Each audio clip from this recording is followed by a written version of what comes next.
Okay, the time being 10:05, we'll get going today. As you know from the schedule, we've got 6 bills that we're going to put through a work session today, this morning, starting at 10. And then this afternoon, and starting at 1, we'll have an exec session, and we'll go through many of those. There's a couple that we won't be execing, but we'll talk about that when we get there. For now, we'll focus on the work session. I guess I don't have a gavel. Wow. Okay, I'm going to open the work session on HB 1492.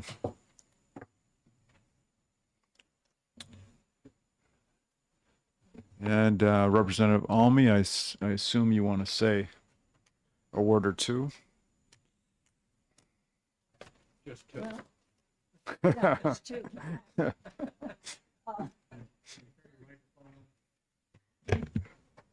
Yes, HB 1492 Thank you. gets us back a lot of money that is, it's about 6% of the revenue from last year, from FY 23. And we really can't afford to lose any more revenue because we're not going to have the surplus money coming in from the feds anymore. And we've been spending that surplus money at a very fast rate, it seems to me, so that it wouldn't be available to fall back on. A lot of it is also going to, I saw a graphic the other day that says that of the money from the third stimulus package we are about a year from closure of being able to use that money. A third of it has not been appropriated at all. A third of it has been appropriated and not been spent yet. So we're not doing very well on keeping that surplus somehow to use in future times. The other thing that I think is really important is that I don't know yet, I don't know if Keene knows, when the exemptions for the interest and dividends tax were last changed. It's more than 30 years at this point. And the inflation has been quite significant since then. We have a lot of people who are paying teeny amounts that give us almost no money, and really can't afford that teeny amount. So the bill also triples the exemptions to restore it to something like what it was for a very long time. A tax on unearned income that is mostly paid by extremely wealthy people and wealthy businesses. And a fair number of those wealthy people are not paying any other tax in our state except for consumption of meals, rooms, and tobacco, and buying liquor. So, thank you. Comments, questions, thoughts? Representative Plett. Yes, Representative Almy wasn't here yesterday when I discussed the omnibus tax cut bill and said, this is not the year to discuss any tax cuts, so it should be done during a budget year. We're about $100 million in surplus, but that could disappear in a hurry. And the quid pro quo, in my mind, was we don't talk about tax increases either. And so maybe all of this could be deferred till next year. And the other point, arguing politely against you, Representative Almy, is that we say we're an income tax free, and that's clearly an income tax on the elderly. Representative Almy. Yes, it is a tax on unearned income at the risk of encouraging some Republicans to do something about it. We have a capital gains tax inside the BPT, and we have a earned income tax in the BET. They're just a little bit more indirect.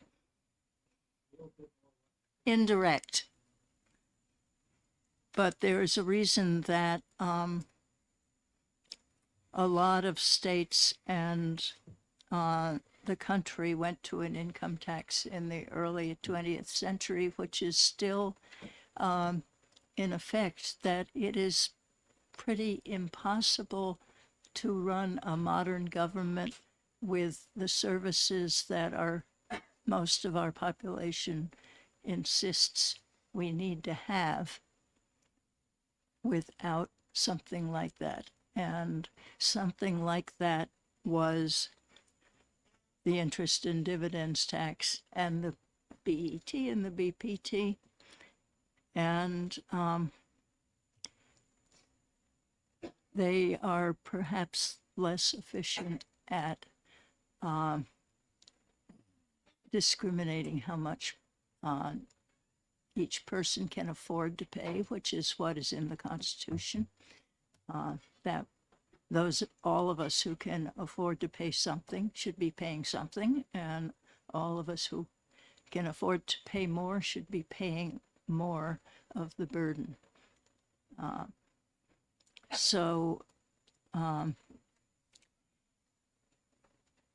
We depend a great deal in this state, as do other states, on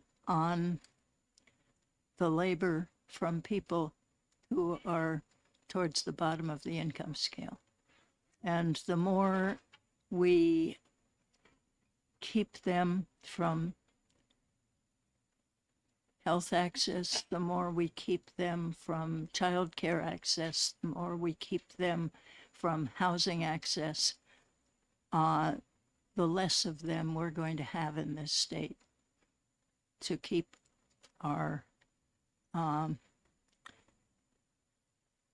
state as healthy and as beautiful as it is now.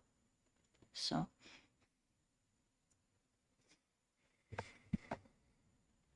Comments, questions, thoughts? Representative Spilsbury. Yes. Excuse me. Thank you, Mr. Chairman. Preface my comment by saying I do not pay the interest and dividends tax, but I think one of its flaws, and it becomes accentuated when you raise the minimum, is that it rests on a very small percentage of our population. And so much so, as you narrow that pool, that I think it even raises constitutional issues of being equitably applied. Representative Almy. Thank you. This is something I've been looking at very carefully with the business taxes too, as we raise the exemptions, that they not become a larger part of the taxed population than they were over the long term before. And actually, when this tax was created, it was a wealth tax that the state put in, because it was on interest and from banking, from your bank accounts. And very few people in 1912 had bank accounts.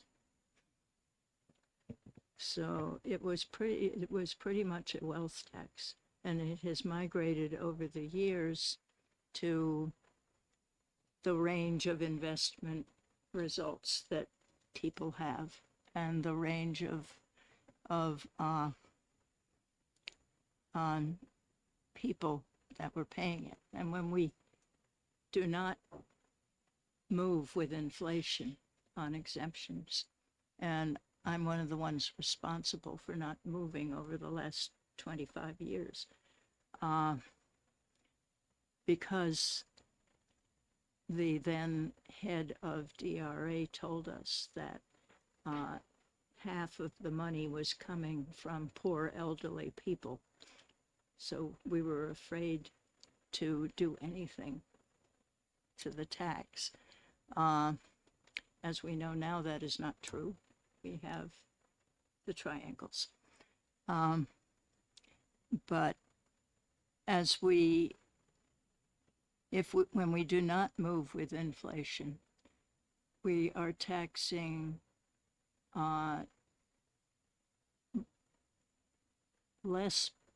more people than we were taxing before.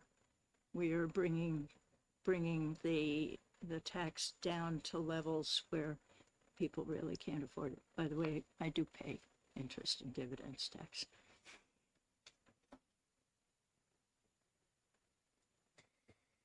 Okay. Yes, Representative Southworth. Thank you, Mr. Chairman. I do think this is a reasonable way to collect revenue. I have paid it a couple of times, and my mom pays it. I think you need to contribute to your state for all the different services and things that a state needs to succeed and do well in the future. I think for someone with 100,000 in interest and dividends, which probably is a multimillionaire, 4,000 to the state is not unreasonable. And I think for a billionaire to pay 40,000 to the state, again, it's not an unreasonable plan, in my opinion. Representative Orrs.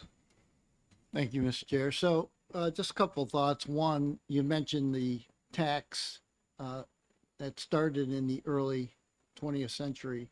That originally was set at, I think, 34,000. And my concern is what we've seen in history is that 34,000 where the tax started to avoid the poor paying tax eventually came down to where everybody paid the tax.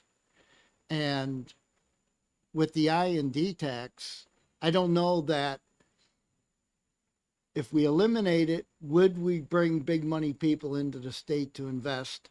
Maybe, maybe not. But one thing for sure, and you said it, is that if it were to stay, I think the bar should be raised. So as Tom said, it's high enough so that people that aren't millionaires or billionaires aren't paying that tax. Yes, Representative Leapley. Thank you, Mr. Chair. I appreciate all the comments that have been made. Representative Spilsbury raised the question of inequity. And I feel I'm 49.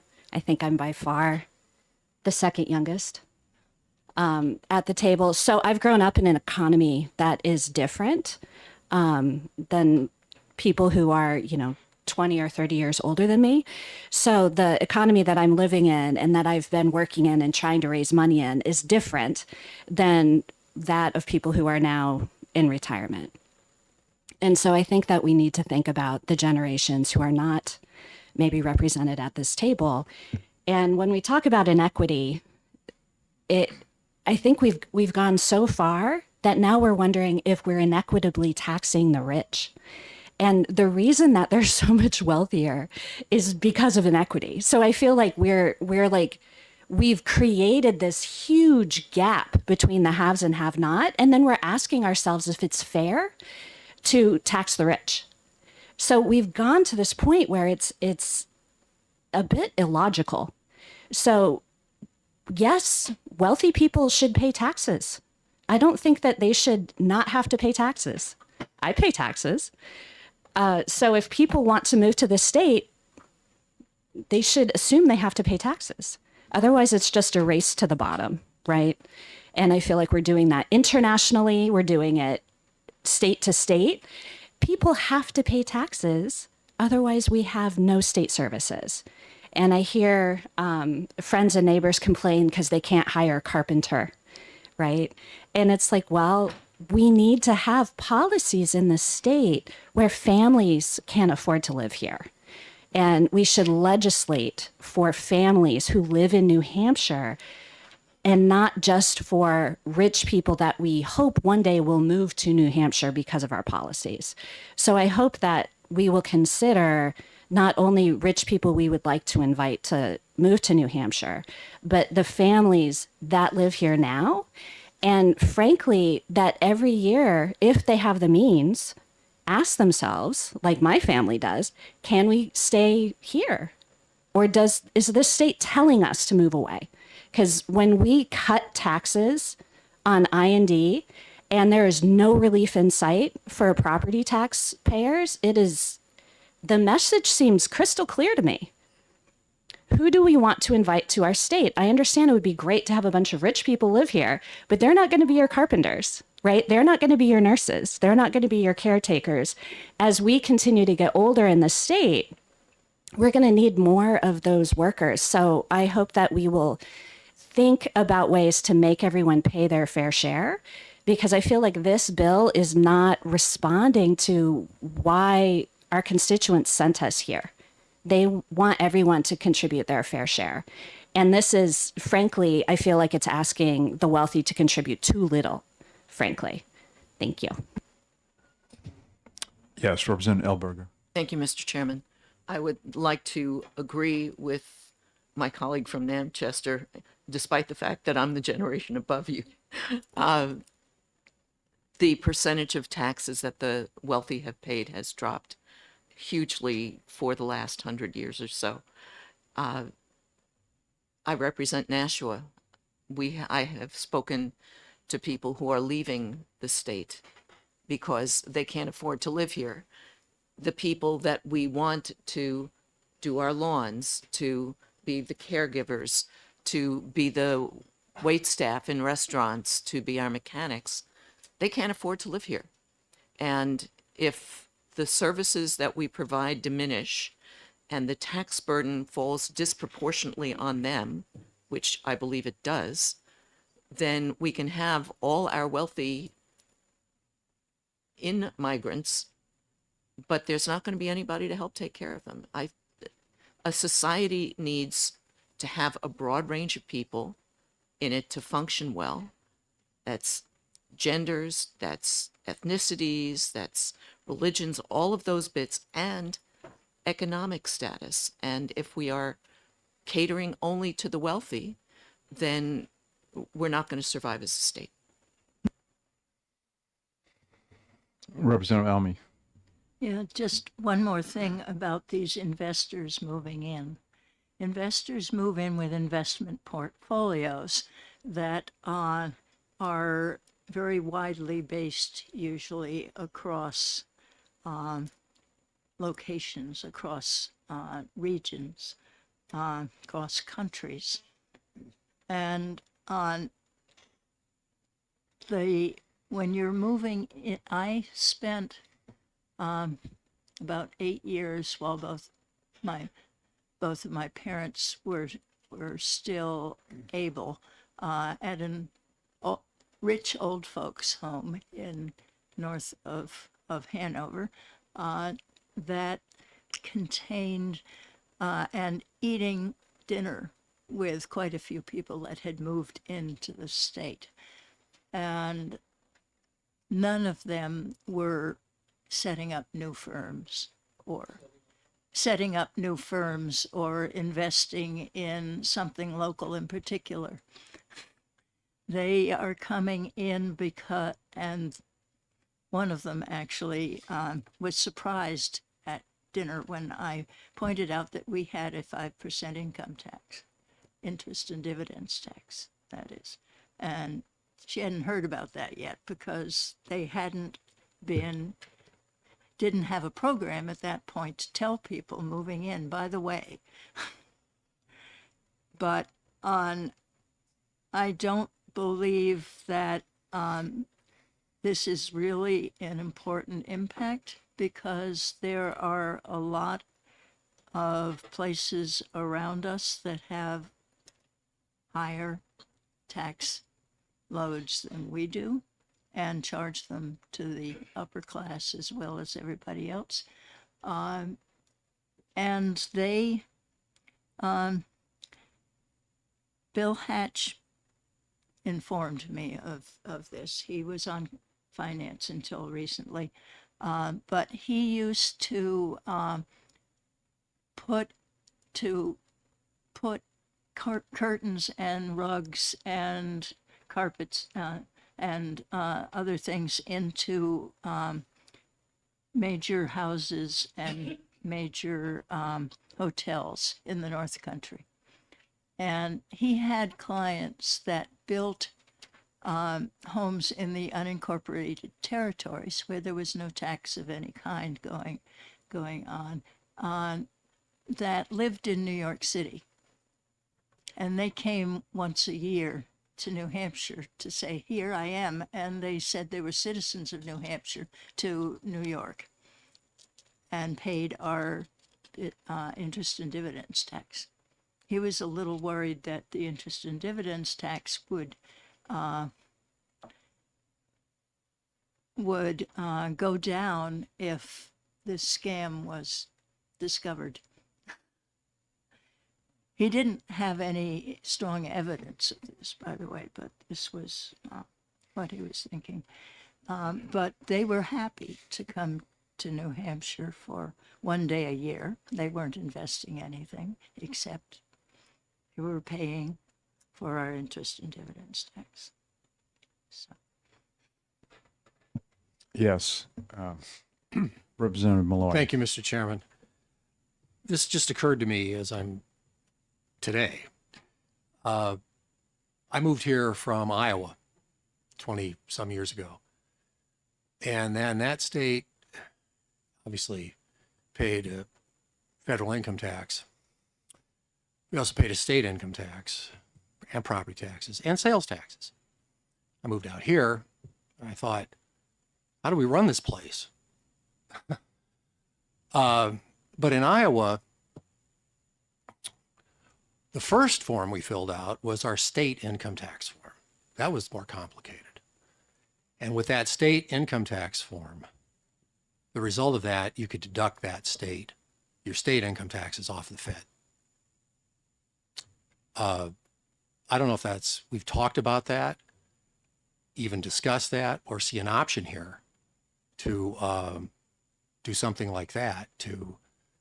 If somebody's paying an interest and dividends tax, is there a way to deduct that from your federal form? Thank you. Representative Ames. Well, I'm glad we're having this discussion. My larger view of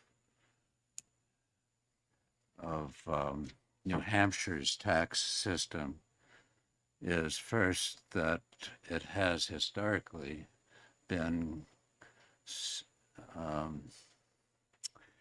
reliable because it has drawn from many different tax revenue sources, not just taxes. Lottery and liquor are examples of how the bucket is filled up. It's not just taxes, but that diversity of source of revenue has been a strength of New Hampshire. So point number one is taking away a major revenue source weakens the state's ability to weather the various storms that come our way. So I think it's a serious mistake to undo this tax. I should have said that I do pay I&D tax, or at least have until this change goes through. I'm one of the small taxpayers that would benefit from this. I'll say it, I'm old. I'm not just getting old, but I'm old. And thus certainly more on the fixed income side than anything else. And so this tax is relevant to my situation. But I believe in it. I believe that we all should pay according to our ability. that's in the Constitution. We also should have a tax structure that's reasonable and proportional. That too is in the Constitution. And as we peel away taxes that reach those at the upper end of both wealth and income, we peel away our adherence to that concept of reasonable and proportional when we look at the whole. And I think we should start looking at the whole. Is this whole thing reasonable and proportional? And if you do that, then we've got many studies that say, no, the whole is not reasonable and proportional. It's far from it. In fact, we are one of the most regressive states in the country on on the results of our various taxes and their impact on people. It is the people at the lowest end that are paying the highest proportion of their income, and it's the people at it's really resources and income. Property tax is part of that. And then it's the people at the highest end who are paying the lowest proportion. So it's exactly opposite of where we ought to be. But, and taking away this tax just undermines that. So I welcome Representative Almey's effort to resurrect this tax in a better form with increased exemptions, making it more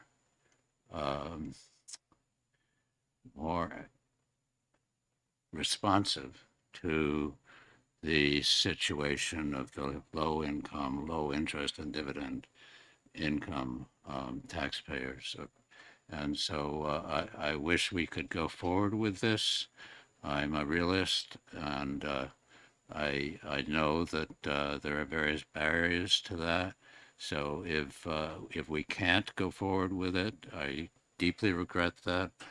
If we can't, as a legislature or as a committee, reach a consensus to go forward, I can understand the argument Representative Flett has made, and that this is not a tax year. I've made that argument myself in other contexts, and maybe that's what we have to do. It just means kicking the can down the road and placing the state in a situation in which it will be very vulnerable to abrupt changes or unexpected changes in the state or national economy.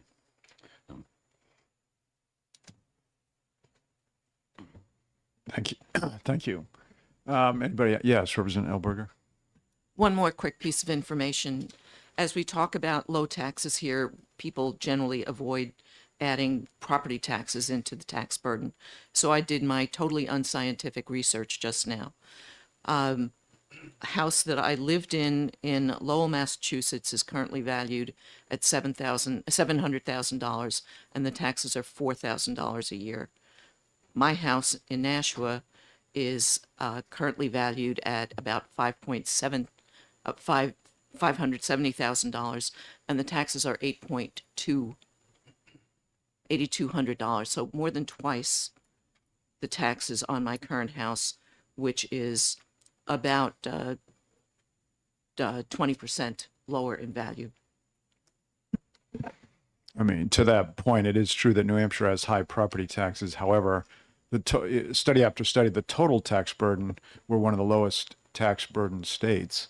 We certainly have disagreements on how that tax burden should be distributed, but in general, I don't dispute your numbers, Right. but I think in general, you look at study after study, New Hampshire is one of the lowest tax burden states. And that may be, the point is that the property tax is a regressive tax. It is flat rate regardless of your income.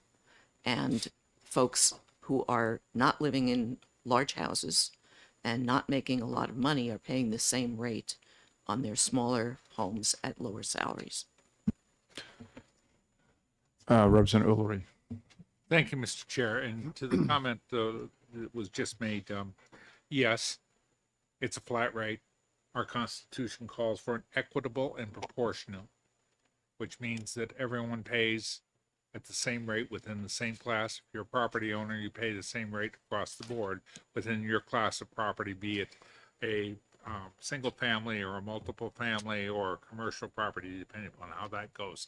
Which, to address the issue of being regressive, a property tax is the only tax that every person in the state pays, whether you're a property owner or you're a rental. You are paying into that property tax burden. It is the only tax that everybody participates in, which makes it one of the most egalitarian taxing systems ever devised, because everyone happens to that. I would comment that taking from some to give to others sounds suspiciously like a 19th century German economic theorist that has been repeatedly proven to be more damaging to people of lower circumstance, revenue circumstance, than to people of higher circumstance. And to penalize someone for being successful is not a policy which any governmental entity should engage, in which any governmental agency should engage. All that does is suggest to people two alternatives. Don't be successful or cheat. So I would suggest that reinstituting the I&D tax, which is a passive tax based upon wealth that's already been taxed and set aside into a development fund, is a form of double taxation, because it's money that's profit that's already been paid. You've already paid a tax on it, and now you're being paid a tax on the work that that money is doing. And when it's put into an investment account to earn extra dividends or interest, it's actually being used by either a bank in the case of interest, or in the dividends by an investment firm, to create jobs and business opportunities and to fund developmental projects elsewhere. So it just seems to me that of the regressive taxes talked about, this is part of the I&D is perhaps worse than most others. Thank you, Mr. Chair. Okay, before we go down a hole of too much partisan theory and eat up too much time, I just want to, I'll take a couple more comments, but we've got to be efficient with this discussion. I think to Representative Plett's point in the beginning, we have had a bunch of changes over the past year, and it may be time to let things settle, as opposed to, making any new changes. I think as he pointed out on the tax side, we're kind of trying to let things settle, see how things go. And this may be another one in a non-budget year to do the same.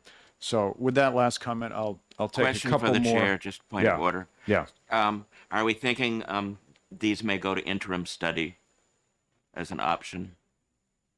It's a possible It option. just seems I can't- like when we're this far apart, that might be a good solution for both types of bills. So, because we could do this discussion really a long, long time. Right.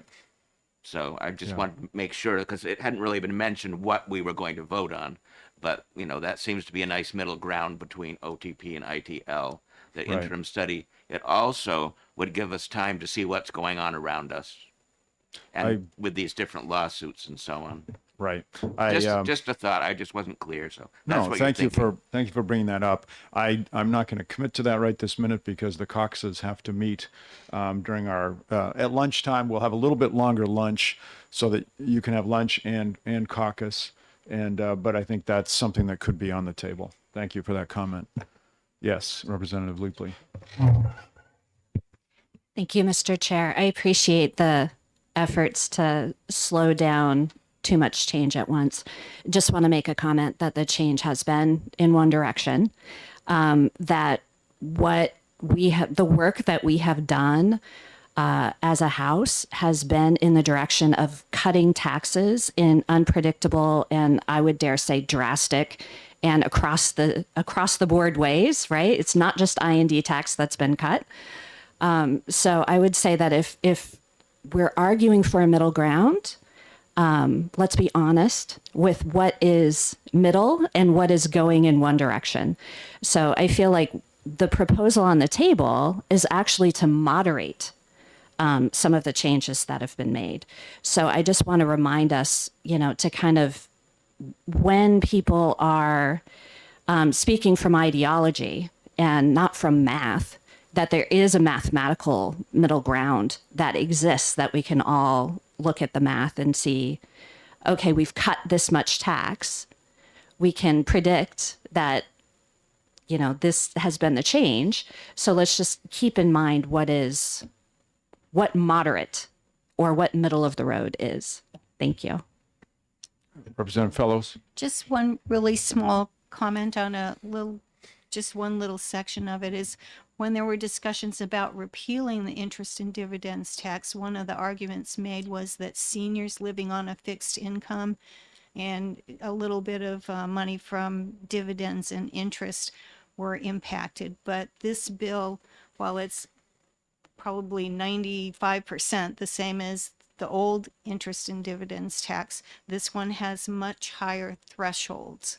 So I believe that the threshold here is 7,500, but for seniors, it could be whatever 50% more than that is. And I believe, correct me if I'm wrong, that the interest and dividends tax for the threshold was 2,000. 2,400. Thank you. Okay. Unless someone has some okay, Representative Almy will. Yeah, I just wanted to do a little history lesson before my time. Before World War II, the state was having great difficulty figuring out how to fund the basic necessities of government, and it was depending quite heavily, I don't think any more heavily than we are now, frankly, on a property tax, because that was what the people who set up the Constitution did. But in their case, the property tax was a tax on productive property. It was not a tax on unproductive property, which included people's residences. And I'm not sure when it got transferred over. But what the Supreme Court did was to take apart the constitutional requirement that everything be reasonable, not equitable, reasonable, and proportional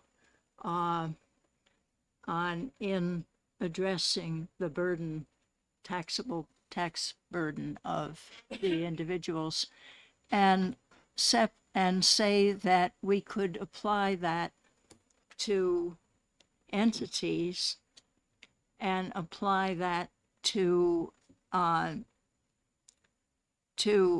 different kinds of tax target. So we got at that point we only had the road toll, and it's called a road toll because it couldn't be a tax.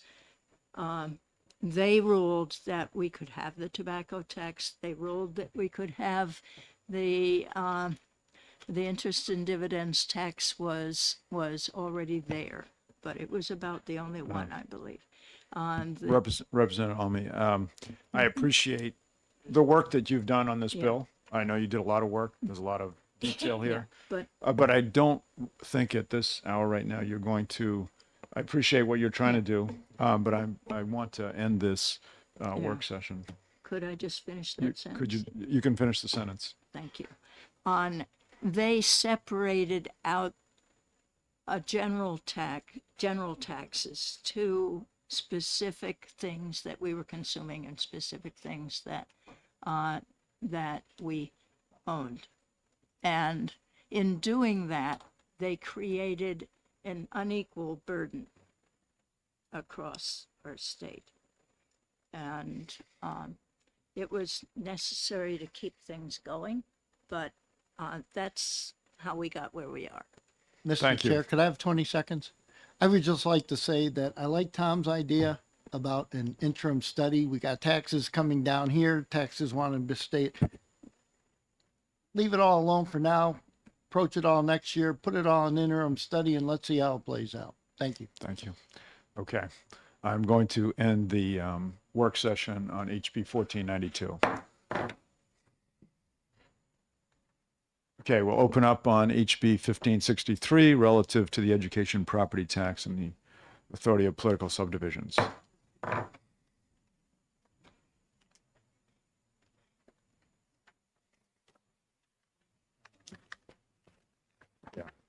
Yes, Representative Ames. And this one, I wonder if we could set this aside and I think more work is being done on this by the prime sponsor, Representative Fellows, and so there's work to be done, and we'll be better off hearing a discussion of it once that work is done, and that would lead us, I think, to coming together and talking through this bill, working on this bill as soon as can be done, but probably the Tuesday or Wednesday after this coming week, something like that. So that's my request. So that you're we saying next defer week? discussion Now, Next week have a work session on it. we could do that. You'd be ready, wouldn't you? Yeah. Representative Fellows. Yes, that would be useful. It would give me more time. DRA wanted some really technical details about how to implement some of it.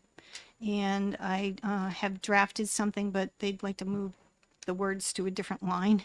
And I think it would also be an opportunity to get Mark Mangalello from the Department of Education, who does the adequacy aid distribution, because when you look at this bill, it repeals the statewide property tax way down at the end of the bill. The beginning of it reads like a school funding bill. So I think that would give people the opportunity to ask questions about how this interfaces with the adequacy aid funding.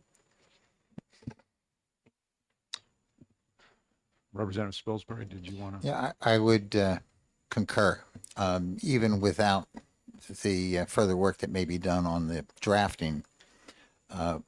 We have two bills here, 1514 coming up next. Education Committee has a couple of bills. They will have executive session on February 14th, and those bills will hit the House floor on February 22nd. Since these bills aren't under a deadline until mid-March, I think we should take our time and at least understand where the Education Committee is before we really dig into these two bills very hard. Okay, so pushing this off to next week is too soon then. I think I would suggest that we revisit. It doesn't mean we can't work on it progressively, but I would say we not attempt a decision or an outcome until after the House has seen the Education Committee bills on February 22nd.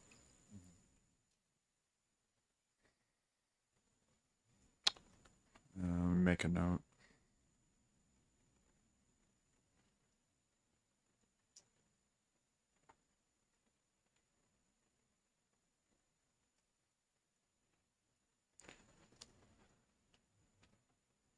Okay, any other comments on this? All right, then we will do another work session in the future on HB 1563. Yes. You haven't called this bill, but there's a second swept bill on our list here, and I would say has just been said applies to it as well. It's Representative Bickford's bill, 1514, I think. Oh, I'm sorry. Did you mention that? I was going to open that as a separate, Okay, well, it's but the same. same idea. Yeah. Okay. If there's nothing else, then we'll close on the work session on HB 1563. Okay. I didn't expect to move through that quickly, so now we just well, I don't know if we caught up or not. We good. Okay, we'll open the work session on HB 1514. Representative Platt. I think this bill has merit because I'm not sure that our current method of letting people keep excess over their education needs is entirely constitutional. But in the light of the fact that there is a committee to look at education funding in toto, wonder whether this could be pushed off, interim studied or something until such time that the committee comes back with a full recommendation. Oh, makes sense. Representative Ames. Yeah, Representative Spilsbury would make the same point. Of the bills that he spoke of that are in education, one is a bill that does the same thing as the title of this bill says this bill does. It moves excess funds, excess swept. It moves excess swept to the state education trust fund. Both bills do that. So again, the point is that we should defer and hold back as we, I think, more or less agreed to, but it's just a work session on the previous bill, 1563. Representative Spilsbury, do you agree that we should hold this the same amount of time as 1563? Yes, very much for the same reasons and in sequence with the Education Committee's work in mind. If I could, I'd just very briefly add, I am persuaded personally that the constitutional issue is genuine. I do believe that as to that particular claim, that the trial court's position will probably be sustained by the New Hampshire Supreme Court. So I think that there's an obligation that's facing us, whether it's this year or next year. We may want to wait for the New Hampshire Supreme Court to opine, but I do think that we need to do something about this. I'm a co-sponsor on 1686, which is Marge Smith's bill before the Education Committee. And it does the same thing here with the excess swept, but in a different way. Actually, like Representative Bickford's bill, it's very clean, simple, straightforward. So that's as much as we need to say now. I think what I'm trying to broadcast is that after February 22nd, we have a genuine work session to wrestle with what we need to do and not just be sort of, pushing it off. And how sure are you that those other education bills are taken up on the 22nd? Is that pretty set in stone? I would hesitate to have, they were on the docket for tomorrow. Okay. They've been postponed. They are second committee bills, so they must meet the deadline for the 22nd. So that will happen on the 14th. The question that I can't answer is whether the Education Committee will reach a OTP, an ITL, or interim study conclusion. And that's part of what we need to wait and find out. Oh, that's fine. I don't, we're not worried about what that is. I just that they've taken them up so that if we have a work session, there's something. Those are on deadline to hit the floor the 22nd. Okay, good. So I'll schedule a work session for 1563 and 1514 after February 22nd. Yes, Representative Ames. Yeah, I'd just like to add one other point. I agree that with Representative Spilsbury's belief that this is the SWEP law is likely to be found with its allowance for the retention of revenues, of excess revenues, to be unconstitutional by the Supreme Court when they reach this. And that's my point is, it's just something to think about. It is quite possible that the Supreme Court will reach this issue in the fall. It may be later than that. But if they reach this issue, they could, and if they are wise like Representative Spilsbury and me and agree with us, then they could issue an order. And unlike school funding, the order in this kind of situation, which concerns a tax that is found to be unconstitutional, they can simply order that the tax not be collected. It's very straightforward. They issue an injunction enjoining the DRA commissioner from issuing the warrant. So we could all of a sudden find ourselves in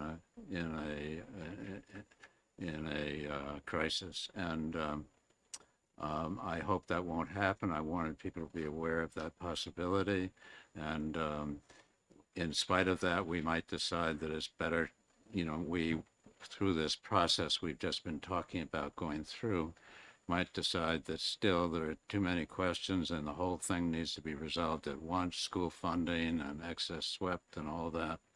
And we're going to delay, even though there is that danger that we'll be up against it because of action by the Supreme Court on excess swept. So I just putting that out there, with all the uncertainties, it's context to think about. Thank you. Okay, anything else? Any other comments? All right, seeing none, we'll close the public hearing on HB 1514. I'll open the work session on HB 1558, and this is going to be a very easy one. Representative Platt. I recommend ITL because the Fish and Game Department's already instituted those fees. And the sponsor came out with a letter saying such. I got the right bill. Yes, you do. So this one, this one's pretty straightforward. I think we all got the email from Representative Spillane explaining that, and that you didn't get it. Anyways, it's, he's recommending to kill it. So I don't think there's a whole lot of discussion there. Does anyone have anything they want to say? Seeing none, we'll close the work session on HB 1558.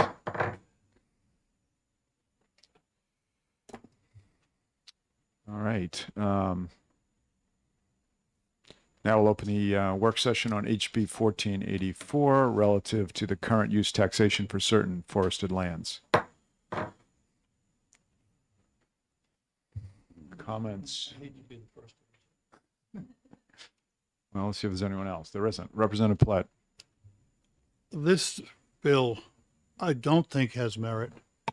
I believe that the current use tax is working quite well. And the concern, when the sponsor found out after the fact that some land up there was being conservation land for the purpose of mitigation of for climate change, is concerned about drop in tax revenue, and apparently that land will have a slower cut rate than other land around it. So I understand the concern, but that land will eventually the timber will eventually have to be cut or it'll fall over. And so it may be a timing issue, and that's it. And we had a lot of testimony against this change. Yes, Representative Leapley. I just want to add that it may have some merit in the sense that the concern, I think, is valid. The question asked, I think, is valid. But I don't think that this solution is the right solution. So I would agree with Representative Platt. Okay. Representative Ors. Thank you, Mr. Chair. Yeah, I just wanted to say, if we don't manage that forest, it's going to be detrimental to the habitat and the wildlife. And so, yeah, I'm not for this. Thank you. Representative Fellows. I think that the carbon credit thing is such a new issue that it might be appropriate to rethink the current use categories to make something that would fit with this, but that wouldn't be our job to do it. Thank you. Representative Almy. Thank you. This probably should have gone to Environment and Agriculture first, or Resources and Recreation, but the situation at the moment is that we really have no idea whether the concern that was voiced is likely to start coming. And it's very probable in New Hampshire, which for how many years? About 100 years has been helped by the New Hampshire Society for the Protection of Forests to manage the lands, is not going to see this problem in a large way. So I think that at the moment it's perfectly proper to just file the warning away as a possibility. Yeah. Thank you. It seems like everyone pretty much thinks this bill is not ready for prime time. I'm going to take a quick straw poll. How many people think this should go ITL? Assuming Representative Doucette agrees. ITL. Okay. So is there anything anyone else wants to say? I think it's pretty clear where we're headed on this one. All right. Great. We'll end the work session for 1484. I never expected we would be moving this fast. What about 1551? Yeah, Coming up. that's next. That's next. So we're on our last bill for the work session, which is HB 1551. So I'll open the work session on HB 1551. Relative to distinguishing between C corporations and S corporations for the purpose of calculating the business profits tax.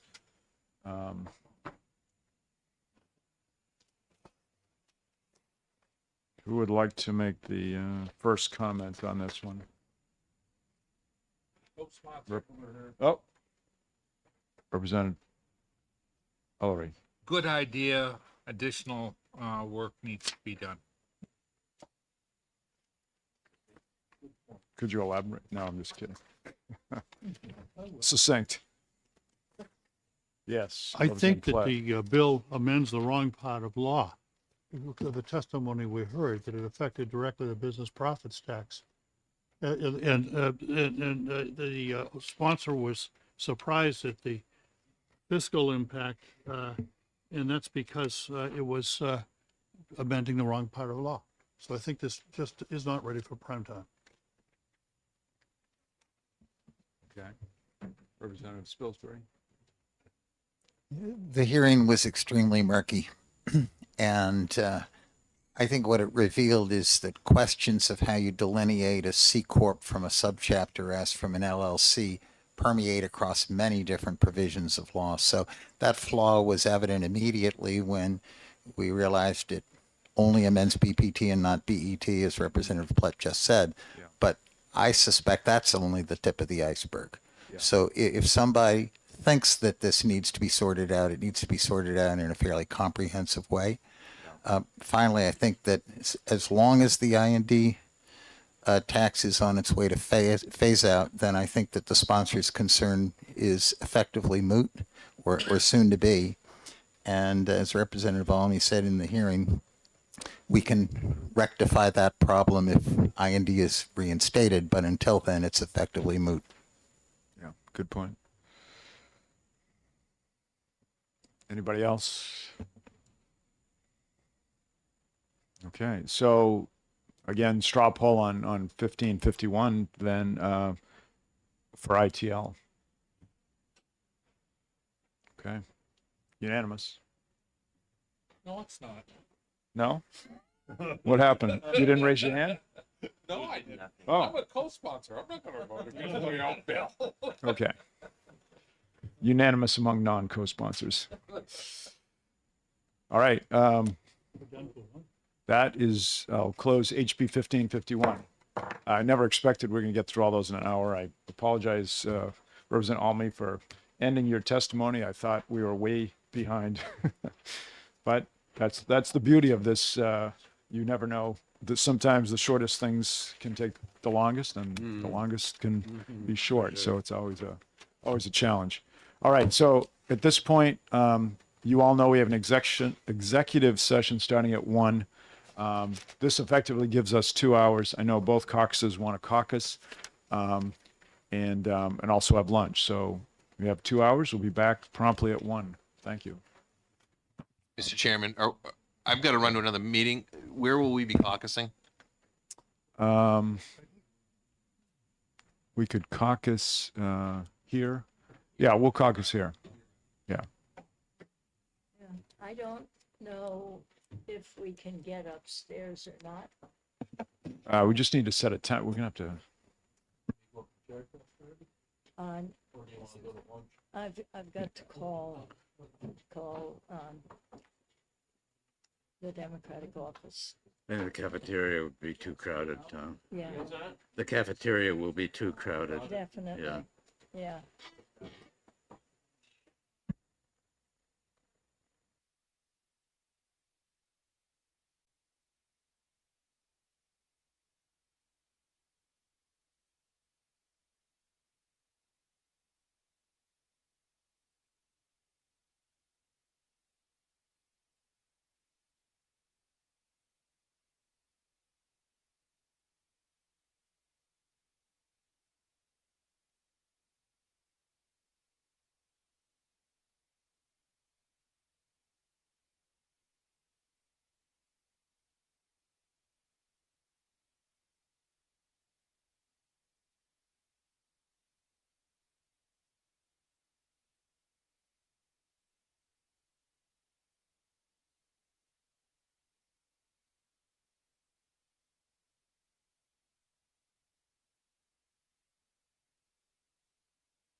Have it until 12. Yeah. Republicans will caucus at 12:30 in this room. Please be prompt. Yeah.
1:05, I'm going to open the exec session on CACR 18.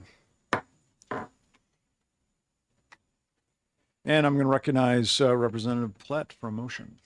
Yes, I move to ITL CACR 18. Do I have a second? Second by Representative Almy. Discussion.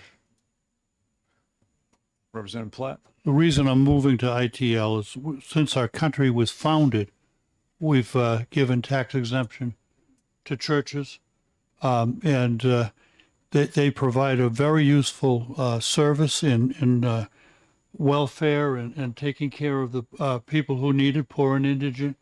And regardless of denomination, they're all doing that benefit. This could kill them.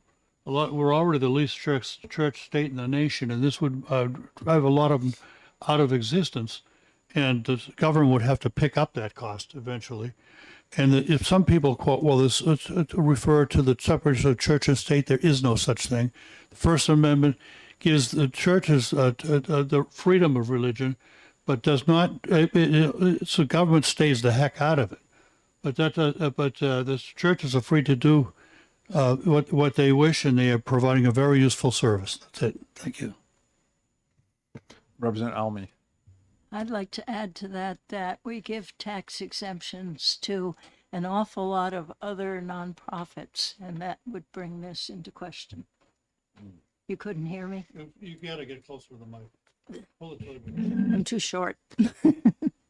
We give tax exemptions to an awful lot of nonprofits that are not churches. And this would raise the question of whether anybody should have a tax exemption. Anybody else? Seeing none, I'll ask the clerk to call the roll. Representative Janigian. Yes. Representative Edwards. Yes. Representative Ullery. Yes. Representative Doucette. Yes. Representative Spilsbury. Yes. Representative Plett, the clerk votes yes. Representative Mooney. Yes. Representative Sodi. Yes. Representative Ors. Yes. Representative Rochefort. Yes. Representative Almy. Yes. Representative Ames. Yes. Representative Southworth. Yes. Representative Malloy. Yes. Representative Schomburg. Yes. Representative Fellows. Yes. Representative Bolton. Yes. Representative Elberger. Yes. Representative Leapley. Yes. Representative Smith. Yes. The vote is 20-0. Any objection to putting that on consent? Or can constitutional amendments go on consent would be a question.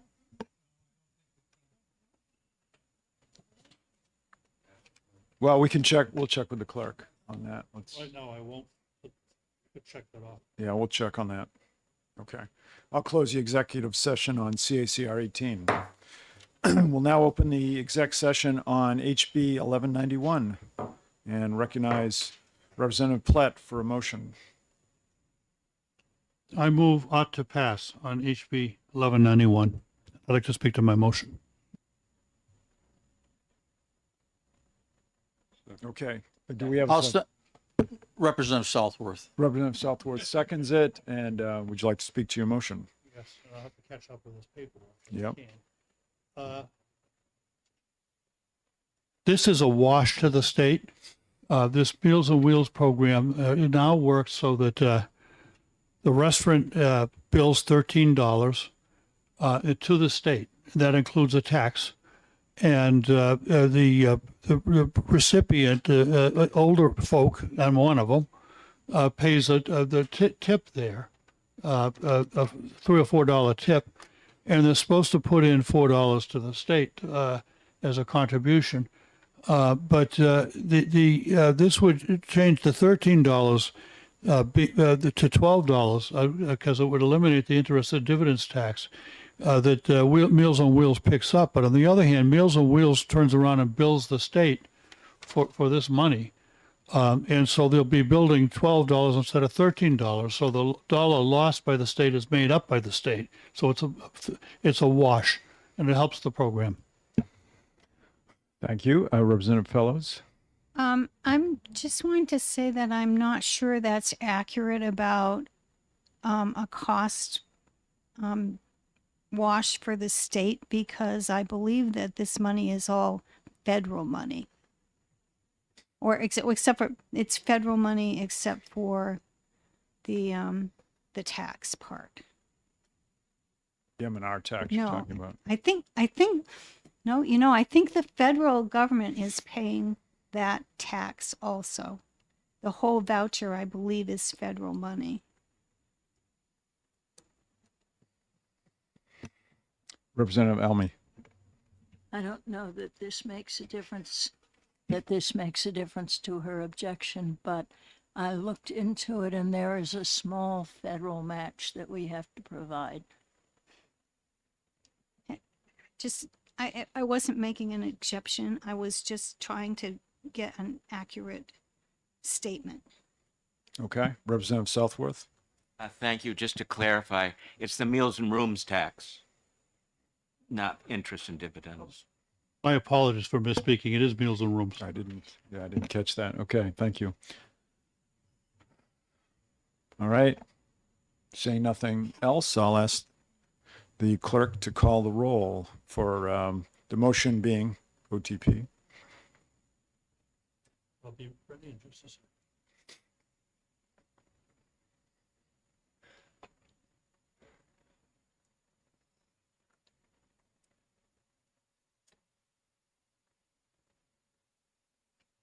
All right. Representative Janigian. Yes. Representative Edwards. Yes. Representative Ullery. Yes. Representative Doucette. Yes. Representative Spilsbury. Yes. Representative Platt votes yes. Representative Mooney. Yes. Representative Sodi. Yes. Representative Ors. Yes. Representative Rochefort. Yes. Representative Almy. Yes. Representative Ames. Yes. Representative Southworth. Yes. Representative Malloy. Yes. Representative Schomburg. Yes. Representative Fellows. Yes. Representative Bolton. Yes. Representative Elberger. Yes. Representative Leapley. Yes. Representative Smith. Yes. 20-0. All right, the vote being 20-0. Any objection to consent? Seeing none, we'll put it on consent.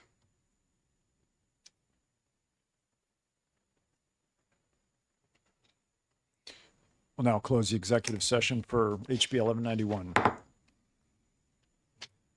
Next up, we'll open the exec session for HB 1254, and I will recognize Representative Ors. Thank you, Mr. Chair. I make a motion that we ITL this legislation. I think the bill inappropriately delegates taxing authority away from the states. Do I have a second? Second. Okay. Discussion? Representative Almy? The municipalities already have the right to collect fees for automobiles. And they keep proportions of various other fees for their expenses. And I don't see that this would be materially different from that.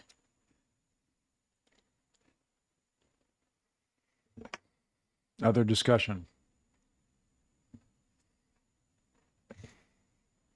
Representative Southworth? Yes, I think this bill does still need a little more work and probably an amendment. So I'm not sure I'm ready to do an up or down vote on it, because I think it needs a little more. From the information we got at the hearings, there are some changes that need to be made, but I'm not sure I'm ready to ITL it. Thank you. And Representative Almy? And I would just like to add to that, that when we left this morning, the idea is that we would have that time to improve the bill.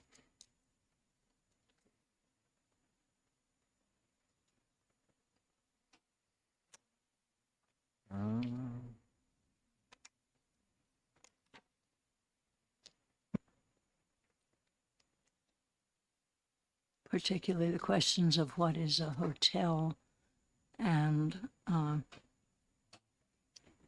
the amendment that was brought in already on saying what the caps would be on being allowed to do this.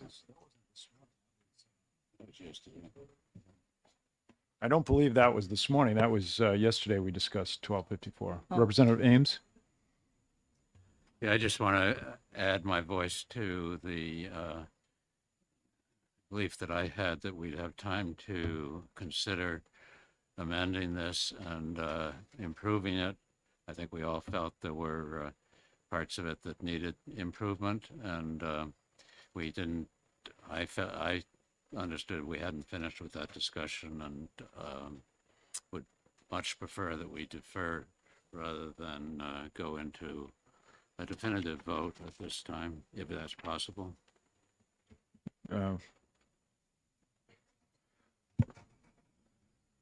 I don't remember that specifically. Does anyone remember, anyone else? 1254, I don't remember whether we were going to defer that or not. Representative Orrs? Yes, I have in my notes here that it needed work, as has been stated by Representative Ames, and that maybe we would bring this forward again in FY25, but that's what I have in my notes. I thought my understanding also was that this might be something for the future, but there was a lot of there was discussion on how it was a fairly complex to figure out how best to do this without causing issues between local and state taxation. That was my understanding. That was more like, let's bring it up next year as opposed to let's talk about it again here, but I may be mistaken. Representative Almy? Yes, perhaps it is that it was how it was reported to me. I thought that I remembered discussing that this morning. And the conclusion being But since I couldn't be here yesterday, I may have, I may be representing something that I thought was said today. or yesterday, actually. Representative Platt. I remember it the way Representative Orrs does. But having said that, it wouldn't bother me at all if Representative Orrs changed to an interim study from an ITL, so it could come up next year. I'm not sure that's what they were saying. There is no next year. Right? There's no effect on next year, right? Representative Rochefort.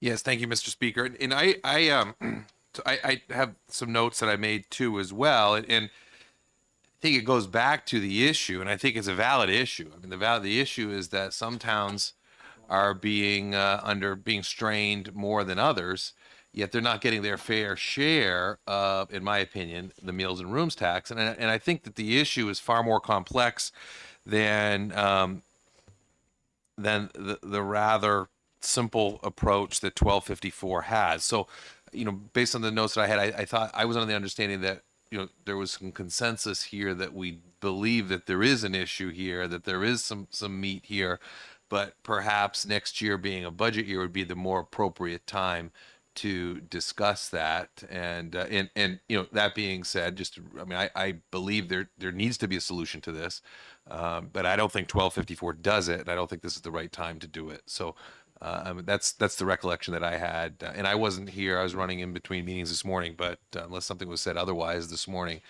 that's where I'd left it in my notes. 1254 we discussed on yesterday, not today. So you were, we didn't say anything else about it. We also did a straw poll, and of the 14 members that were here yesterday, it was 7-7, and it crossed party lines. There was no distinction there. So I do remember it as this is something that needs work, and perhaps in the next legislature, but I could be wrong. Yes, Representative Fellows. Yes, I remember part of the discussion for yesterday, and one of the point that I made yesterday is that this bill has appeared before, but not at Ways and Means. I heard this bill presented, maybe it was 2 years ago, at Municipal and County, and that my recollection is it was not well received, and it obviously didn't pass. So I think that's another part of maybe why it needs to just go interim study and get some input from municipal and county, because it's not an issue that's related just to Ways and Means. And it's really, it's money for the towns, not for the state anyway. So I think municipal and county really needs to have some kind of input on this bill.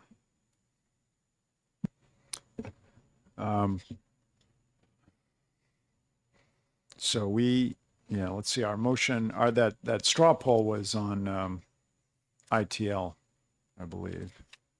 But certainly we could, Representative Orrs, your motion was ITL? Yes, Representative Ames. I think the straw poll was whether one would support an OTP. That's my note on that. And I agree with you. It was 7 to 7. 7 to 7. Yeah. Yeah, let me just. I don't know. find We're it. all bad note takers. Mr. Chairman? We seem to be all over the place on this particular one. Yeah, and I just wrote straw poll. I didn't write the motion, so, yes. So I don't want to be repetitive, but in our discussion yesterday, I was certainly trying to tie this issue, which is genuine, to the Meals and Rooms discussion, and suggesting that there is a different approach with a local surcharge that could be fashioned for 2025. In the context of Meals and Rooms, I don't see a solution that we can drive to this year. In the context of the fee, the way the bill is drafted, I agree with Representative Fellows. I don't think that this committee should take any further action on this bill as drafted. Okay. Any further comment? Representative Almy. Yes, I am really sorry that I was totally incapable of being here yesterday.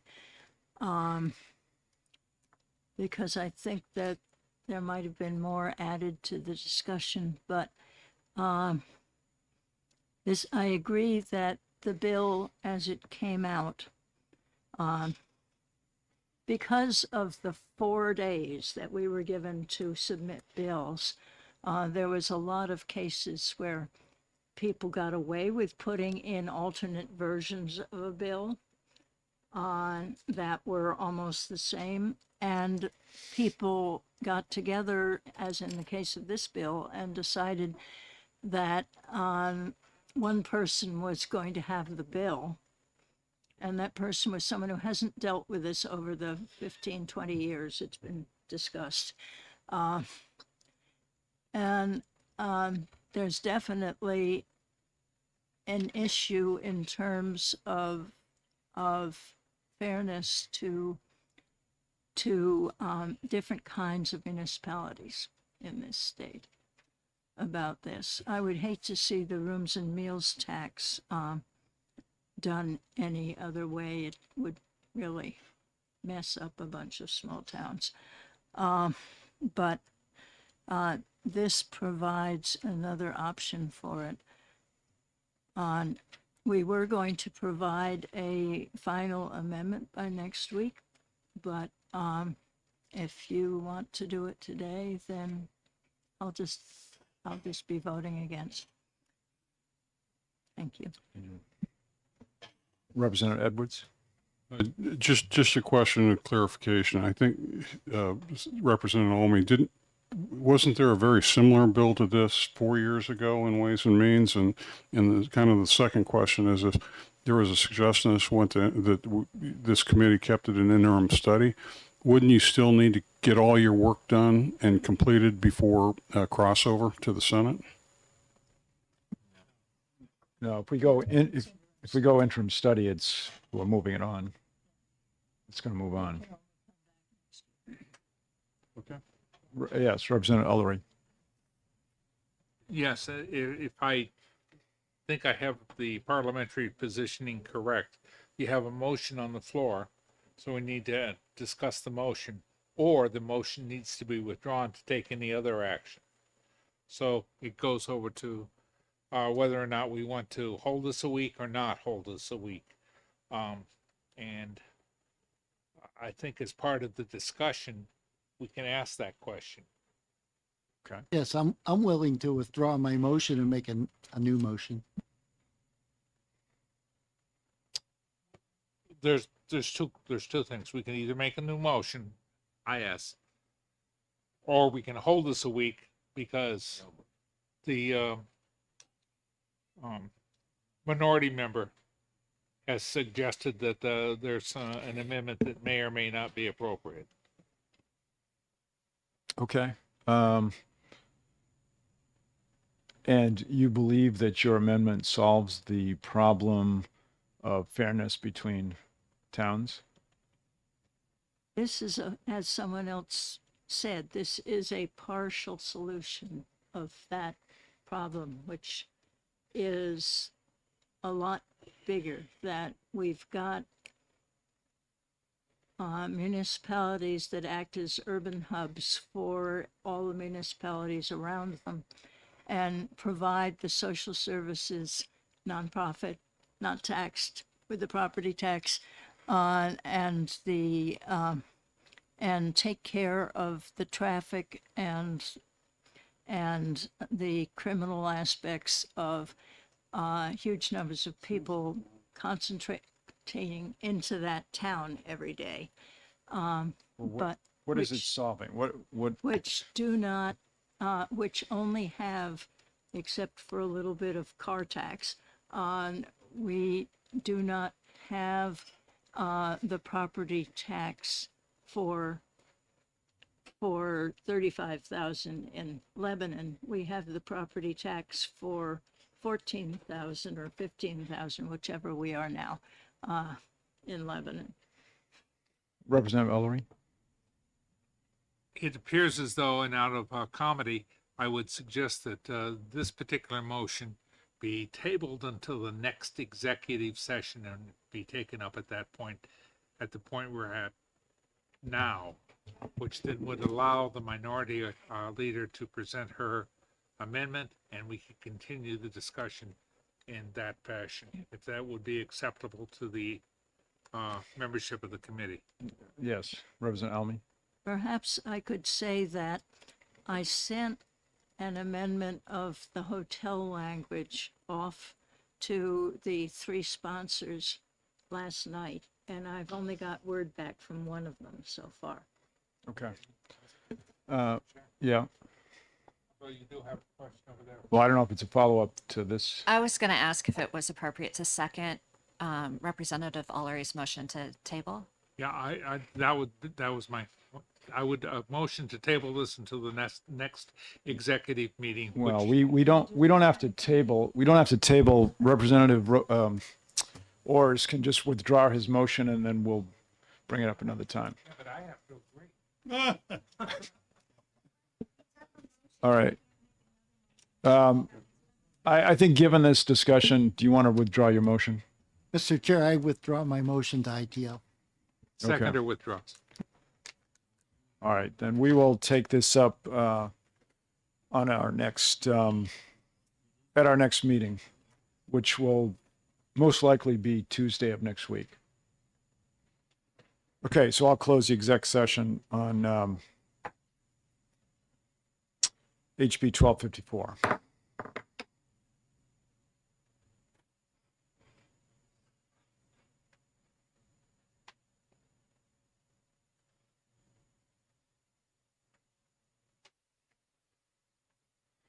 Okay, we'll now open the exec session on HB 1515. And Representative Spilsbury, would you like to make a motion?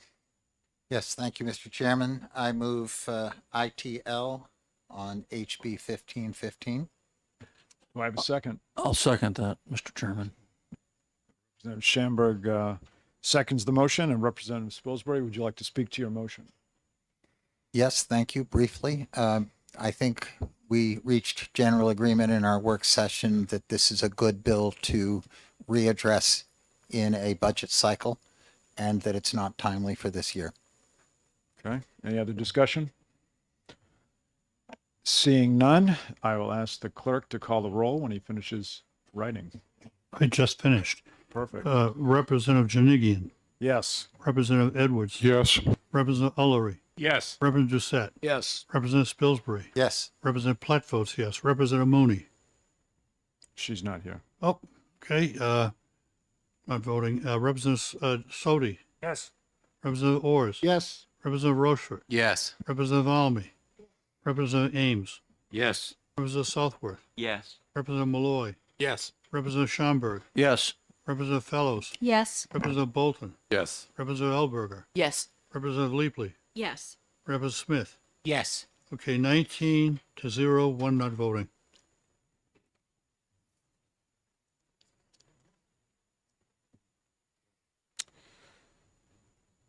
Okay, this can go on consent unless somebody objects. Seeing no objections, we'll put it on consent.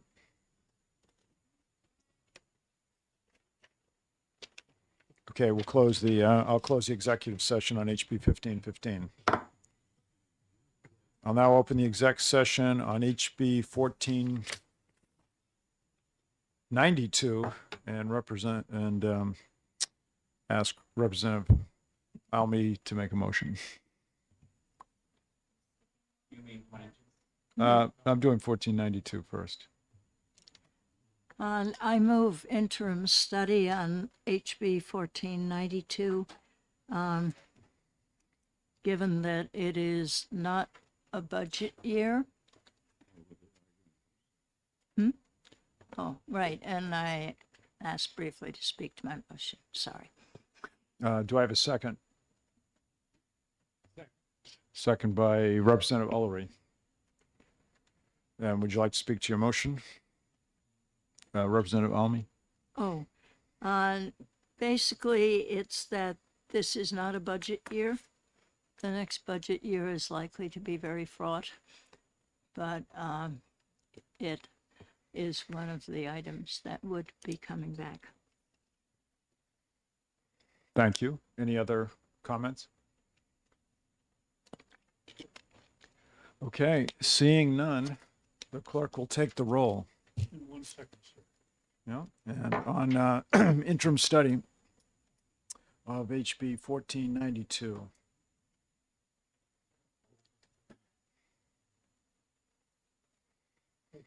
Motion in seconds. Okay. Representative Janigian, Yes. Representative Edwards, Yes. Representative Ullery, Yes. Representative Doucette, Yes. Representative Spilsbury, Yes. Representative Platt votes yes, Representative Mooney, Yes. Representative Sodi, Yes. Representative Ors, Yes. Representative Rochefort, Yes. Representative Almy, Yes, Representative Ames, Yes. Representative Southworth, Yes. Representative Malloy, Yes. Representative Schomburg, Yes. Representative Fellows, Yes. Representative Bolton, Yes. Representative Elberger, Yes. Representative Leapley, Yes. Representative Smith. Yes. Vote is 20-0. Okay, the vote being 20-0. Any objections to the consent calendar? Seeing none, we'll put it on consent.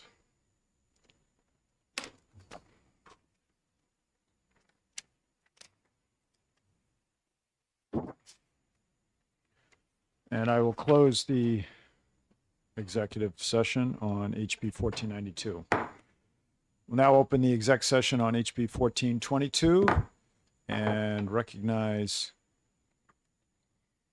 Representative Platt. Representative Platt. I move interim study for 1422 FNA local. I'll second that, Mr. Chairman. Okay, second from Representative Schamberg. And would you like to speak to your motion, Representative Platt? As soon as I get caught up on the paperwork, yes.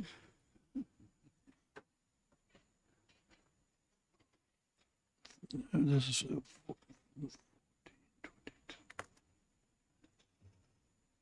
Yes, this, ripe for interim study for the same reason that Representative Almy said in the previous bill. This is not a budget year.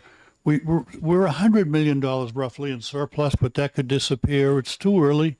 And so next year, when we're going through budget, we have a firm handle on what happened with revenues the last couple of years. We can talk tax changes at that time, up or down.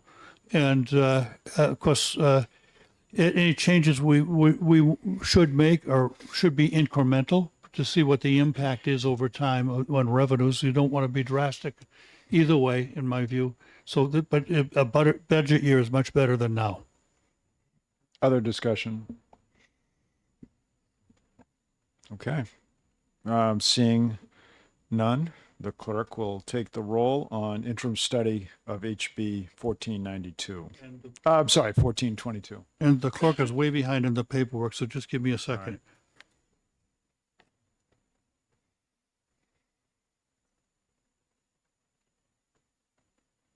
Somebody wants this job, they can have it. Huh? We appreciate what you're doing, Representative Platt. All right, and I have to write down substitutes so I don't embarrass myself. Yeah, take your time.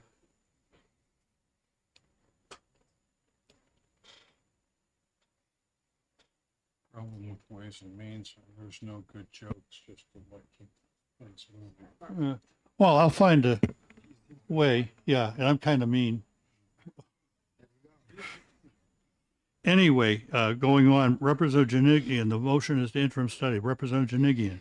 Yes. Representative Edwards. Yes. Representative Ullery. Yes. Representative Doucette. Yes. Representative Spilsbury. Yes. Representative Platt votes yes. Representative Mooney. Yes. Representative Sodi. Yes. Representative Orrs. Yes. Representative Rochefort. Yes. Representative Almy. Yes. Representative Ames. Yes. Representative Southworth. Yes. Representative Malloy. Yes. Representative Schomburg. Yes. Representative Fellows. Yes. Representative Bolton. Yes. Representative Elberger. Yes. Representative Leapley. Yes. Representative Smith. Yes. 20-0.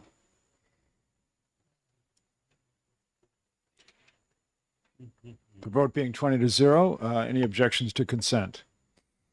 Seeing none, it will go on the consent calendar. And I will close the exec session on HB 1422.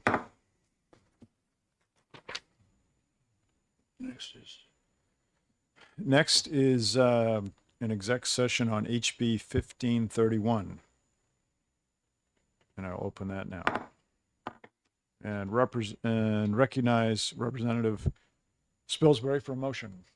Thank you, Mr. Chairman. I move ITL on HB 1531. Do I have I'll a second? second that, Mr. Chairman. Second by Representative Schamberg. And Representative Spilsbury, would you like to speak to your motion? Yes, so HB 1531 relates to the bonus depreciation provisions of Section 168K of the Internal Revenue Code, which is itself a moving target. And so given the gradual phase out to zero of that federal program, it's the wrong time to adopt it in New Hampshire. So we will just simply stick with the 2018 Internal Revenue Code, which incorporates the phase out. Thank you. Any other comments? Okay, seeing none, the clerk will take the roll on ITL, the motion of ITL on HB 1531. The motion being ITL, Representative Janigian. Yes. Representative Ullery. Representative Edwards. Yes. Representative Ullery. Yes. Representative Doucette. Yes. Representative Spilsbury. Yes. Representative Platt votes yes. Representative Mooney. Yes. Representative Sodi. Yes. Representative Orrs. Yes. Representative Rochefort. Yes. Representative Almy. Representative Ames. Yes. Representative Southworth. Yes. Representative Malloy. Yes. Representative Schomburg. Yes. Representative Fellows. Yes. Representative Bolton. Yes. Representative Elberger. Yes. Representative Leapley. Yes. Representative Smith. Yes. 20-0. Again, the vote being 20-0. Any objections to consent? Seeing none, this will also go on the consent calendar.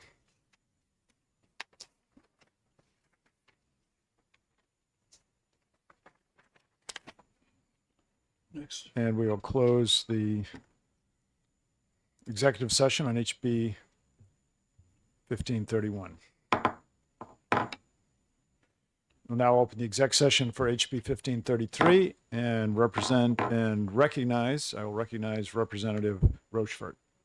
Thank you, Mr. Chairman. I make a motion ought to pass on HB 1533. Second that motion, Mr. Chairman. Second by Representative Schamberg and Representative Rochefort. Would you like to speak to your motion? Yes, thank you, Mr. Chairman. Current tax code, New Hampshire tax code regarding business profit tax allows a safe harbor for substantiating the value of services for proprietors, partners, LLC members, and an automatic safe harbor up to $75,000. This has not been updated since 2011. So this bill changes that to $100,000, but more importantly, it links the safe harbor to the consumer price index. So hopefully we don't get in this situation again. Thank you. Any other comments? Seeing none, I will ask the clerk to call the roll on the motion of OTP on HB 1533. Representative Janigian, Yes. Representative Edwards, Yes. Representative Ullery, Yes. Representative Doucette, Yes. Representative Spilsbury, Yes. Representative Platt votes yes, Representative Mooney, Yes. Representative Sodi, Yes. Representative Orrs, Yes. Representative Rochefort, Yes. Representative Almy, Yes. Representative Ames, Yes. Representative Southworth, Yes. Representative Malloy, Yes. Representative Schomburg, Yes. Representative Fellows, Yes. Representative Bolton, Yes. Representative Elberger, Yes. Representative Leapley, Yes. Representative Smith, Yes. 20-0. We're a broken record in this committee. It's a good way. It's great that we're all in such agreement. It's a nice day. Any objections to consent? Seeing none, this will also go on the consent calendar. And I'll close the exec session on HB 1533. I'll now open the exec session on, and the clerk probably wishes I'd go a little bit slower. Go ahead. I'll open the exec session on HB 1536. And I will recognize Representative Orrs. Thank you, Mr. Chair. I make a motion ought to pass on HB 1536. I'll second that, Mr. Chairman. You're getting good at that. What's that, sir? You're getting good at that. Yes, they'll be the last one. And Representative Orrs, would you like to speak to your motion? Yes, Mr. Chair. This legislation will increase the limit from $500,000 to $1 million for assets put into service after, I believe it's January, or I'm not sure what is the date exactly. When would that go? Would it start in July 1st of 24? Last raised in 2015.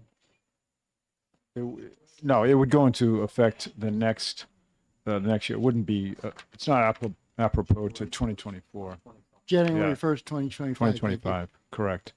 And it brings it more in line with the IRS code, which is Representative Spilsbury. You may remember it was. I know we keep asking you. It was 1.1 For 2023, adjusted to $1,160,000.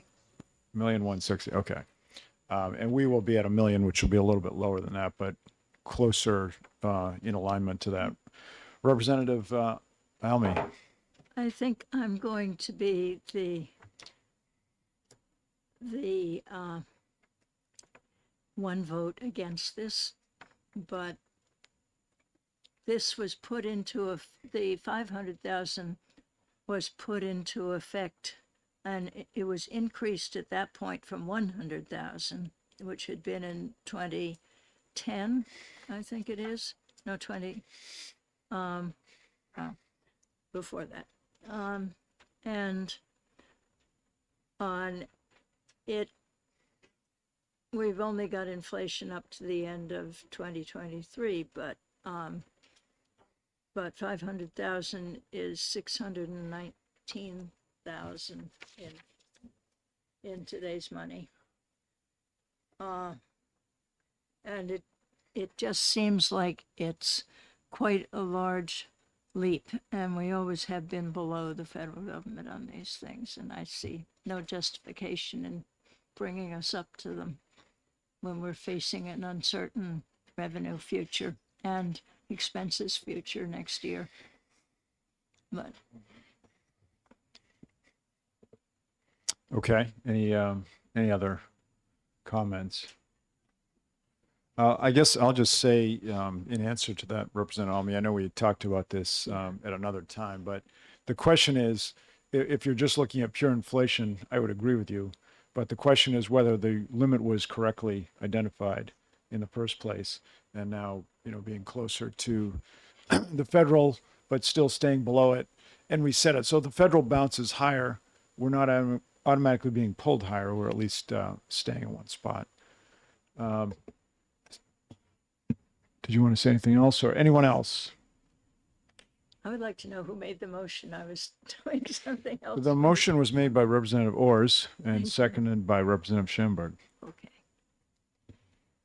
And the motion is OTP on HB 1536, and seeing no more desire for communication, I will ask the clerk to call the roll. Representative Janigian, Yes. Representative Edwards, Yes. Representative Oliver. Yeah. I didn't hear. Yes. Yes. Thank you.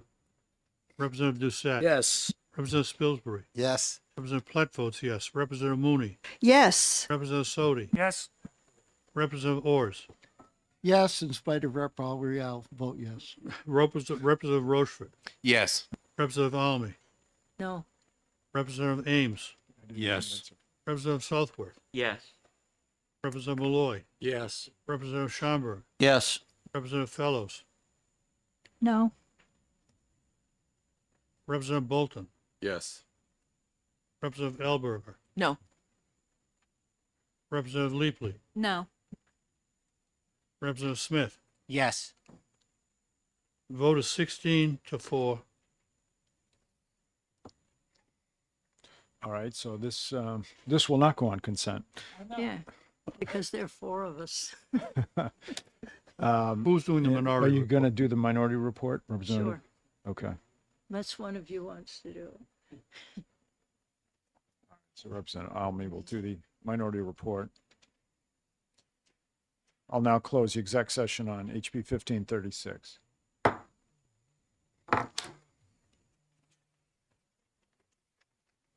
The next two listed on the schedule here are HB 1563 and HB 1514, two education bills. Given the fact that there are other education bills in the Education Committee, and we decided during work session to hold off until those go through their process, and then we'll come back to these. So I am not going to exec 1563 and 1514.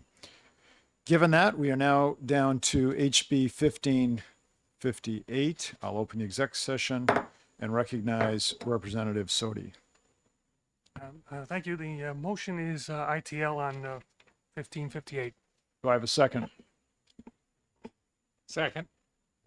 Representative Ulrey seconds it.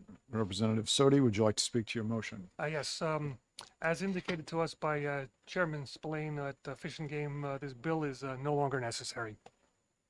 Thank you. Other thoughts, comments? Representative Almy, your microphone is on. Is that to speak? Okay. All right. Then, seeing no more hands, I will ask the clerk to call the roll on ITL for HB 15. I wish people would talk more so it would give me a chance to catch up with the paperwork. We're trying to test how good a clerk you really are.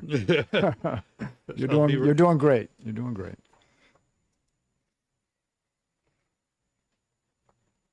I think I'm there. Yes, on ITL 1558, Representative Janigian, Yes. Representative Edwards, Yes. Representative Ullery, Yes. Representative Doucette, Yes. Representative Spilsbury, Yes. Representative Platt votes yes. Representative Mooney. Yes. Representative Sodi. Yes. Representative Ors. Yes. Representative Rochefort. Yes. Representative Almy. Yes. Representative Ames. Yes. Representative Southworth. Yes. Representative Malloy. Yes. Representative Schomburg. Yes. Representative Fellows. Yes. Representative Bolton. Yes. Representative Elberger. Yes. Representative Leapley. Yes. Representative Smith. Yes. The vote is 20-0. Okay, any objections to consent? Seeing none, we will put that on consent. I think don't know. ITLs can, but Just if you're you going know. to expend money, it needs to go forward. Is that not correct, Mr. Chair? Money on the FM? It's an ITL. Okay, thank you. Thank you, yes. So because it's ITL, there's no, because it's ITL, there's no need to not put it on consent. Okay. Well, I'll close the exec session on HB 1558. We'll now open the exec session on HB 1484, and I'll recognize Representative Ors for a motion. Thank you, Mr. Chair. In order to slow things down a little bit, I want Representative Platt to know the lobotomy shows no results out here. He's doing a fine job.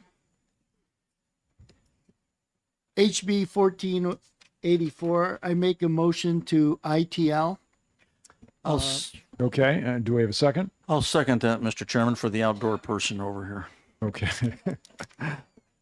Second by Representative Schamberg and Representative Ors. Would you like to speak to your motion? Yes, Mr. Chair. I'd just like to say that current use laws in the northern woods, it's so good it's copied by other states. And I see no reason to take this forward as an ITL. Thank you.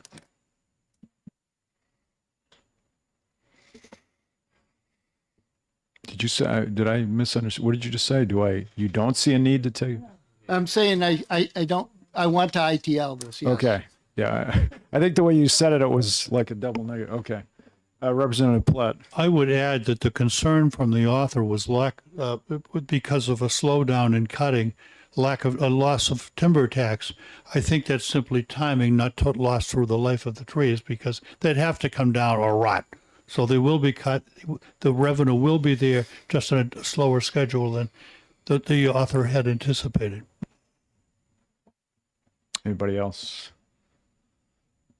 Okay. Seeing none, the clerk will call the roll for ITL on HB 1484. Representative Janigian, Yes. Representative Edwards, Yes. Representative Ullery, Yes. Representative Doucette, Yes. Representative Spilsbury, Yes. Representative Platt votes yes. Representative Mooney, Yes. Representative Sodi, Yes. Representative Ors, Yes. Representative Rochefort, Yes. Representative Almy, Yes. Representative Ames, Yes. Representative Southworth, Yes. Representative Malloy, Yes. Representative Schomburg, Yes. Representative Fellows, Yes. Representative Bolton, Yes. Representative Elberger, Yes. Representative Leapley, Yes. Representative Smith, Yes. 20-0. Everybody okay with consent? It appears so. So we'll put that on consent.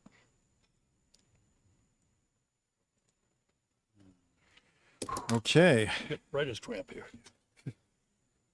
I'm going to delay. Just a second would be nice. Right out of these We forms. have one more bill left coming up for exec session. And I'll let the clerk get a little organized. We have I ran out of a form. ran out of forms. Uh-oh. I need the exec session form. Yeah. Not the roll call. All right. So he figured out how to get himself a break by Yeah. running out of forms. I'm going to do that more often.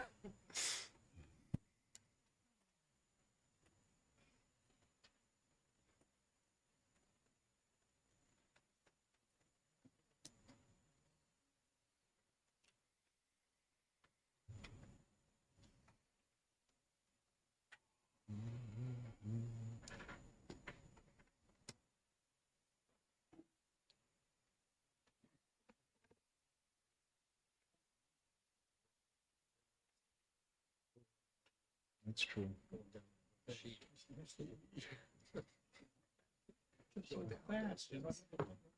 I have a question. Yes. So when we get into March, do you think we're going to be meeting on Mondays and Tuesdays? I don't know yet. Do you have a preference? No, I just, in terms of trying to coordinate to get somebody from the Department of Education to come in when we're doing the two bills about this statewide property tax. Just to kind of give them, you know, I know it's not on the calendar yet, but just to give them some kind of idea of when Yeah, we might. that will be in March for sure, because we want to get past the 22nd. And then the week of the 26th, we're going to observe the school vacation week and not have anything. So it's going to be the March. I believe, actually, I can tell you that I think March 4th, we will not have a meeting. Yeah, I'm unavailable. I have conflicting commission meeting and some other stuff happening on Monday the 4th. So we will meet March 5th and 6th. I just can't tell you what. Just to, you know, try day. to coordinate with them. You think, So we probably would, I mean, I guess we would probably do the education bills on the 5th. probably 5 or 6, March 5 or 6? It's definitely probably 5th or 6th. And we probably could do it on the 5th. Let me Okay. make a note though. So if you're going to, are you going to be Well, telling them just in that case, now or? you know, the person from education might be not available, and plus he spends a lot of time with the education committee, so. Okay, then why don't you, the thing I know right now is it's going to be the 5th or the 6th. So you could, yeah, okay. Thank you. Yes, Representative Leapley. Excuse me. Just to clarify, that's a Wednesday Yes. because I canceled an appointment I had Oh, before I rescheduled for that day. March 6th is a Wednesday, right? yeah, And we are meeting that day? yeah. Okay. Thank you. Most likely meeting that day. I mean, because, well, we're not going to meet Monday, March 4th. It's going to, I mean, I would think, yes, there's a strong possibility it would be the 5th and the 6th, because we generally would need both those days. So I think you can be pretty sure. And I'll try to, when I have the schedule worked out, just like I did with February, last week I gave you pretty much the rundown for February. I'll try to do the same with March as best I can. So.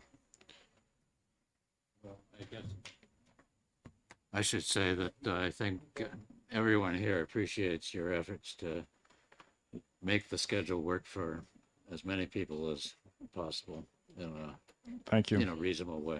And Thank you. we do appreciate that. All right. Are you all set? Okay. All right. I'll open the exec session on HB 1551 and recognize Representative Spilsbury. Thank you, Mr. Chairman. I move ITL on HB 1551. Representative Schamberg, are you a second? Yes, Mr. Chairman, I will second that. He's getting so good at it, we might as well. And Representative Spilsbury, would you like to speak to your motion? Yes, thank you. The sponsor was trying to address a past problem with the potential of double taxation regarding subchapter S corporations. And yet the fact that the interest in dividends tax is being phased out and will soon disappear would moot that problem. Furthermore, it became apparent that the bill had addressed only the business profits tax and not the business enterprise tax, so it wouldn't actually solve the problem without some amendment. And it further revealed that there are maybe deeper issues in review that could be done about how we distinguish C corps from subchapter S. So the bill is not needed at this time, and a further review could be done in a future session. Thank you. Any other comments, questions, concerns? Okay. Seeing none, the clerk will take the roll of the motion of ITL on HB 1551. Representative Janigian, Yes. Representative Edwards, Yes. Representative Ullery, Yes. Representative Doucette, Yes. Representative Spilsbury, Yes. Representative Platt votes yes. Representative Mooney, Yes. Representative Sodi, Yes. Representative Ors, Yes. Representative Rochefort, Yes. Representative Almy, Representative Ames, Yes. Representative Southworth, Yes. Representative Malloy, Yes. Representative Schomburg, Yes. Representative Fellows, Yes. Representative Bolton, Yes. Representative Elberger, Yes. Representative Leapley, Yes. Representative Smith, Yes. 20-0 for ITL. Consent. Okay. No objections. So it will go on consent. And I will close the exec session for HB 1551. That concludes today's business. I thank everyone for their participation, cooperation. It's a great day when you've got 10 bills that went 21-19-0, and we did well. Thank you, everyone. And as far as our next meetings, it'll come out obviously in the next calendar, but as per the schedule I had given you before, we will meet on the 13th and the 14th next week. That's Tuesday and Wednesday, probably at 10, but you'll see that in the calendar, the exact times coming out. Any questions before? You have one? How did Yeah. you want to handle the reports? Do you Oh, want- good question. Yes, the reports. I'd like to get these, if we can, into the upcoming calendar, which means that I would need them by noon time. Well, no, The speaker the other day, maybe you missed that meeting, but the speaker was truly insisting that the people writing reports not leave the room until they've written their report. Yeah, well. Just to let you know. okay. Yeah. I did miss that meeting. What's that? He wants to get as many in as possible. So, given that the speaker wants as many of these in as possible, I probably need. I mean, if you, it's only 2:00. We did very well. So, if you can stay and write it now, I will stay and wait for it. Do we need to write a report if it's going on consent? Yes. Okay. Still needs a report. I still need to review it. So I guess I would ask people who are writing reports to stay and write them now. And if you have a concern or can't do that, come see me. You won't read my writing, so I'm gonna go home and type them up. I'll be done today. Okay. Provide a piece of paper. I do not bring my computer because it weighs too much. Okay. Yeah, we'll get paper. All right. If anyone has any questions on that or concerns, come see me, please.